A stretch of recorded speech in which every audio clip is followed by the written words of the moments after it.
Hi hello. അപ്പം നമ്മൾ ഇന്ന് പോകുന്നത് മാംഗ്ലൂരിലെ കദ്രി അമ്പലത്തിലേക്കാണ്. വളരെ പ്രശസ്തമായിട്ടുള്ളൊരു അമ്പലമാണ് ഇത്. മാംഗ്ലൂരിൽ ഇത് അമ്പലത്തിലെ കുളമാണ്. ഇവിടെ കുറച്ച് ഭാഗങ്ങൾ, അതായത് വലിയൊരു കുളത്തിന് കുറച്ച് ഭാഗങ്ങളായിട്ട് തരംതിരിച്ചിട്ടുണ്ട്.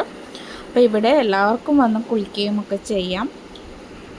വന്നാൽ എനിക്ക് ഏറ്റവും ഇഷ്ടമുള്ള ഒരു കാര്യം എന്താ അറിയോ, ഇവിടെ ഒരുപാട് കുടങ്ങളുണ്ട്. അപ്പം നമുക്ക് ആവശ്യമുള്ള കുട എടുത്തിട്ട് ഇവിടെ ഒരു ഉറവ വറ്റാത്ത ഒരു എന്താ പറയുക വെള്ളം ഒഴുകുന്നുണ്ട്.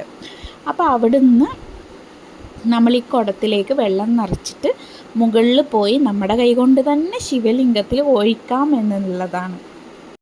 ഇതാണ് കേട്ടോ, ഒരിക്കലും വറ്റാത്ത ഒരു വെള്ളം എന്ന് പറയുന്നത്. ഇതിട്ട് ഒരിക്കലും പറ്റില്ല എന്നാണ് പറയുന്നത്. ഇതിൻ്റെ ബാക്കിൽ എന്തൊക്കെയോ സ്റ്റോറീസൊക്കെ ഉണ്ട്.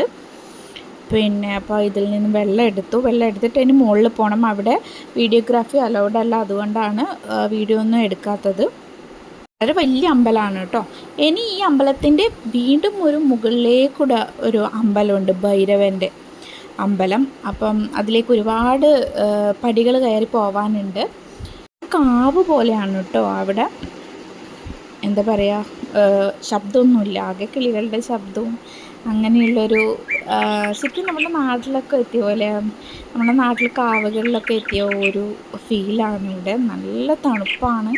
എന്താ പറയുക, എല്ലാവരും ഒരിക്കലെങ്കിലും പോകേണ്ട ഒരു സ്ഥലമാണ്. മാംഗ്ലൂർ വന്നിട്ടുള്ളവരാണെങ്കിലും മാംഗ്ലൂരിൽ ഉള്ളവരാണെങ്കിലും ഈ ഒരു ഭൈരവൻ്റെ അമ്പലത്തിലേക്ക് പോകുക തന്നെ വേണം.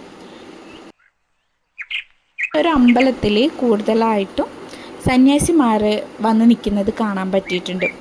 പോകുന്ന വഴിക്കൊക്കെ ആയിട്ട് പഴയ സന്യാസിമാരുടെ അവർ തപസ്സിരുന്ന, അതായത് സമാധിയിൽ ഇരുന്ന കുറേ സ്ഥലങ്ങളുണ്ട്.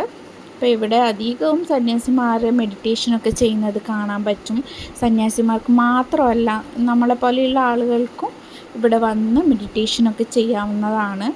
ഒരു എന്താ പറയുക, നോർത്ത് ഇന്ത്യൻ ക്ഷേത്രത്തിൻ്റെ ഒരു വൈബാണ് കേട്ടോ. തൊഴുത് നേരെ വീട്ടിലേക്ക് പോവുകയാണ്. അപ്പോൾ പോകുന്ന വഴിക്ക് വല്ലാതെ വിശന്നു. അപ്പോൾ എന്തെങ്കിലും ഫുഡ് കഴിക്കാൻ വേണ്ടിയിട്ട് നമ്മൾ ഒരു റെസ്റ്റോറൻറ്റൊക്കെ തപ്പി നടക്കുകയാണ്.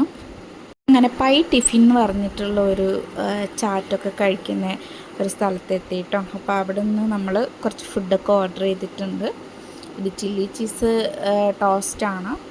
കുഴപ്പമില്ലായിരുന്നു, അത്യാവശ്യം നല്ല ടേസ്റ്റ് പ്ലാനാണ്. അപ്പോൾ ഇത് നിങ്ങൾ ആദ്യമായിട്ടാണ് ഈ ചാനൽ കാണുന്നത്, ഒന്ന് സബ്സ്ക്രൈബ് ചെയ്യാൻ മറക്കരുത്.